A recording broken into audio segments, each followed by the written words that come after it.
Hi guys. So just like yesterday, I'm going to read you a story and I'll give you a couple of questions after the story for you to answer. And this will be considered your writing for today. So here we go. The art contest. Every year, Honeywell School had an art contest. Each student made a project in art class, and the projects were displayed in the gym. Mr. Murphy, the art teacher, picked a first, second, and third place for each grade. He announced the winners at a big show with the parents. It was a big deal. John was sitting in art class. He whispered softly to his friend Mike, "I don't know what to make for this year's contest." "What did you do last year?" asked Mike. "Oh, don't remind me," John said.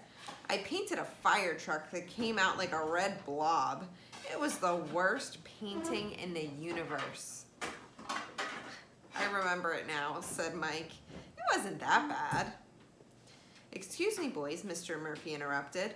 "You should be working, not talking." "But I can't think of anything to do," exclaimed John. "Start by closing your eyes," said Mr. Murphy. John closed his eyes and said, "I see black." Mike and the rest of the class laughed. "Okay, I'm serious," said Mr. Murphy. "We can all try this. Close your eyes and think of something beautiful or interesting or even ordinary.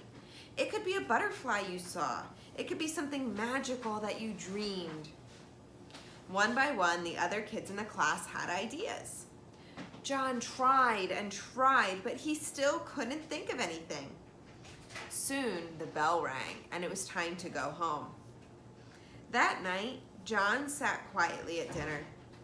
He kept thinking about the art contest, but he couldn't think of an idea. Then, his mom saved the day. What a pretty sunset," she said, and pointed out the window at the field behind their house. "That's it," John said. "I'll paint a sunset." At the next art class, John used a pencil to sketch what he had seen. He kept erasing and starting over because he couldn't get it just right. Mr. Murphy came over to look. "Why are you erasing so much, John?" he asked. "One of the best things about art is that it doesn't have to be perfect. It doesn't have to be anything other than what it is and what you make it." John took a new sheet of paper and sketched the sunset again.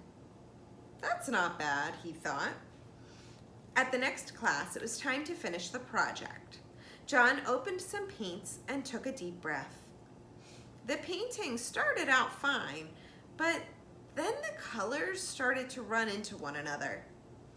"Oh no," John cried. The paint isn't staying inside my marks. My project is ruined. Not again." Then John remembered what Mr. Murphy had said about how art doesn't have to be perfect, and he relaxed. He finished the painting and showed it to Mr. Murphy. "That is a wondrous sunset," said Mr. Murphy. "I love the way the colors mix and how the setting sun is reflected in the trees and shrubbery." John agreed. The painting wasn't perfect, but it was beautiful. Maybe it would even win a prize. And that's the end. So the questions that you're going to answer today, again, I'm going to give you two, okay? So your first one is, what's the problem that John had at the beginning of the story? And how do you think John feels at the end of the story? So if you want to go ahead and listen to the story again, you can replay this video, but those are your two questions. So what is John's problem at the beginning of the story? And how do you think John feels at the end of the story? I'll see you guys later.